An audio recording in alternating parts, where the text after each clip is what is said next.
Close your eyes and remember the specific, heavy silence of a house in the mid-70s, before the digital hum began.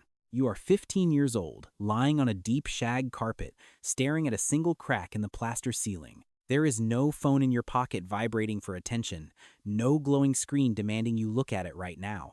You are alone with your own thoughts, and surprisingly, the silence doesn't feel empty.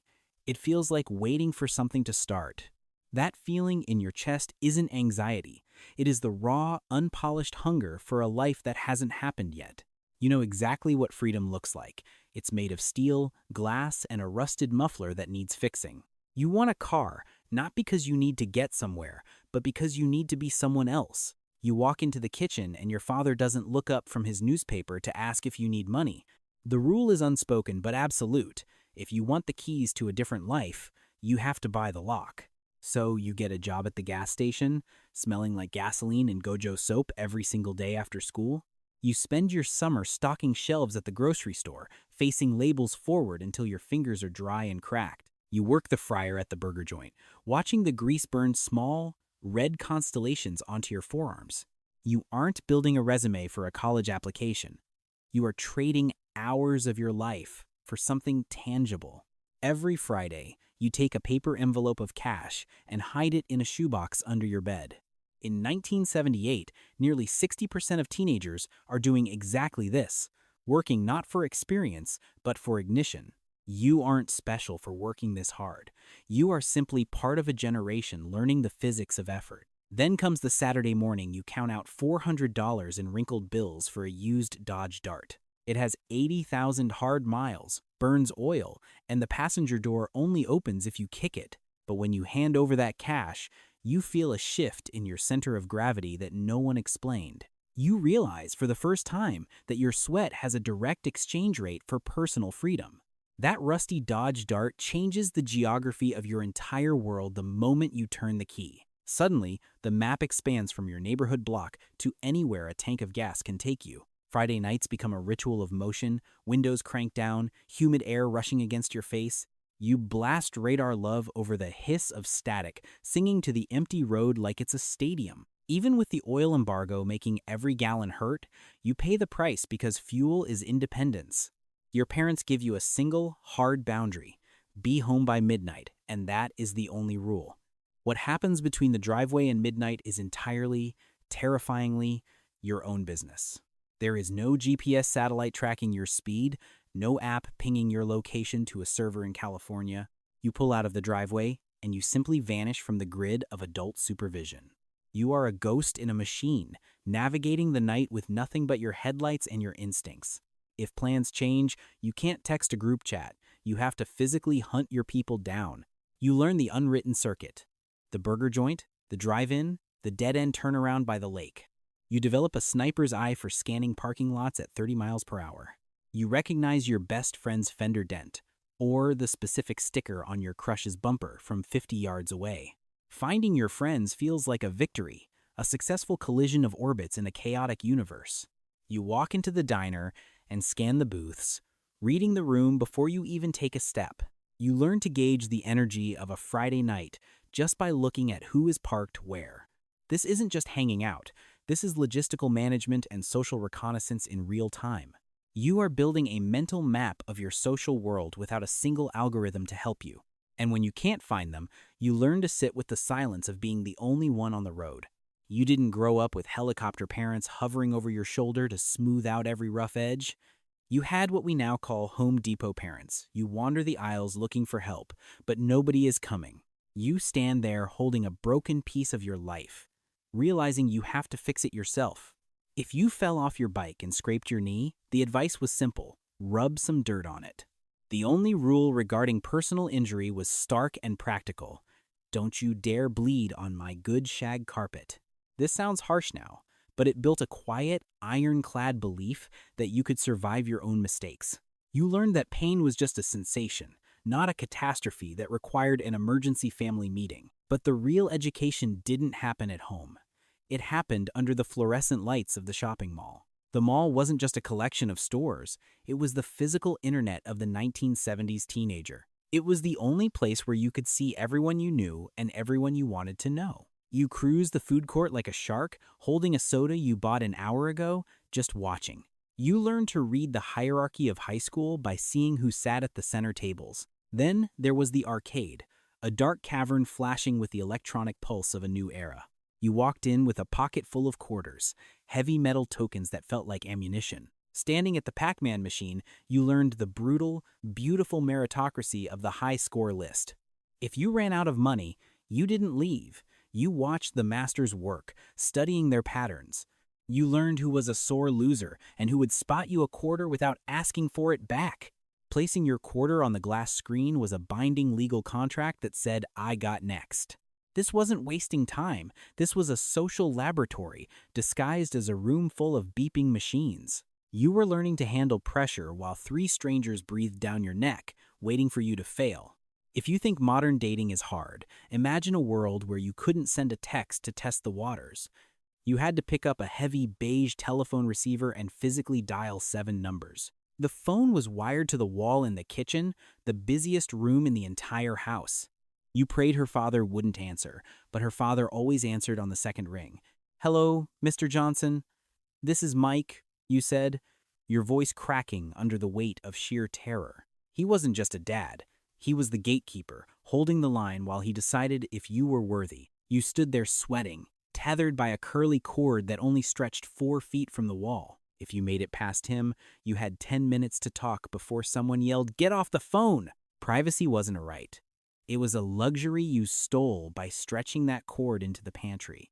But when she said yes, you had to actually show up at her front door. Honking from the driveway was a capital offense. You walked up that path like a soldier facing inspection. You shook her father's hand, looked him in the eye, and promised to have her home by 11. Then you were finally alone, heading to the drive-in with the gravel crunching under your tires. Rows of cars facing a screen the size of a building, heavy metal speakers hooked onto your window glass. It was a public space that felt private, a sanctuary of steel and popcorn steam. When things got serious, you didn't change a relationship status. You performed a physical ritual. You took off your class ring and wrapped it in Angora yarn so it would fit her finger. Handing over your Letterman jacket wasn't a fashion statement. It was a public declaration of ownership.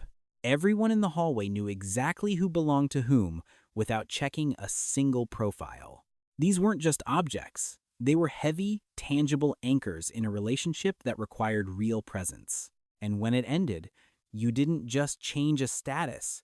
You had to physically dismantle the relationship. You walked up to her at her locker and handed back the jacket that smelled like you. There was no vague booking, no deleting photos, just the heavy, final silence of a returned ring. You couldn't stalk her location or see who she was with. She just vanished into her own life. But at 3:30 p.m., the heartbreak had to wait because you had to clock in. You headed straight to the pizza place, the record store, or the Pump Islands at the station. Your manager wasn't a mentor concerned with your feelings. He was a guy named Frank who needed the floor mopped. You dealt with difficult adults who didn't care that you were just a kid having a bad week. This wasn't resume building for a college application. This was raw economic survival. You learned to count back change without a calculator, feeling the coins cool and hard in your hand. If you messed up the register, you didn't call your mom to smooth it over.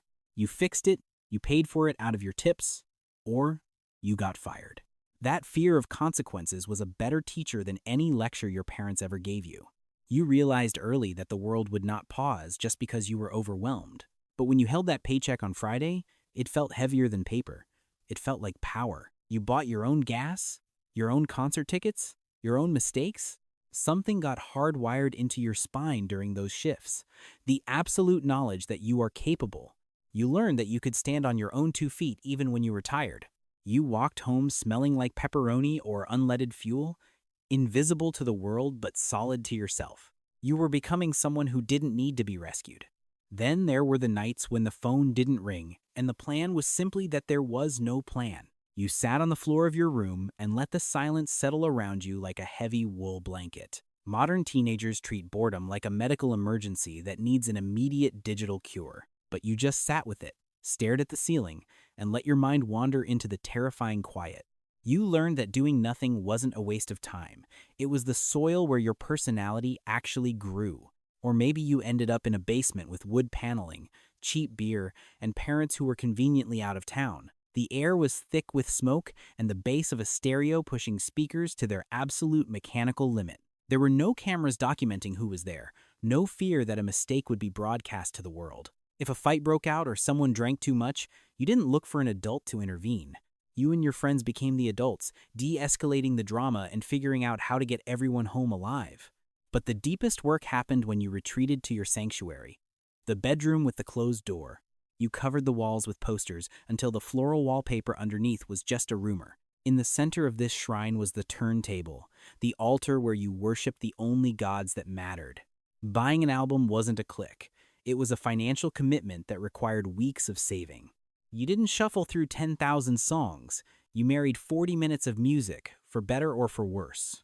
You lay on the floor holding the album cover, studying the liner notes like they were ancient scripture. The needle dropped, the crackle hissed, and you went on a journey from the first track to the last. You couldn't skip the slow songs, so you learned to appreciate the patience of a slow build.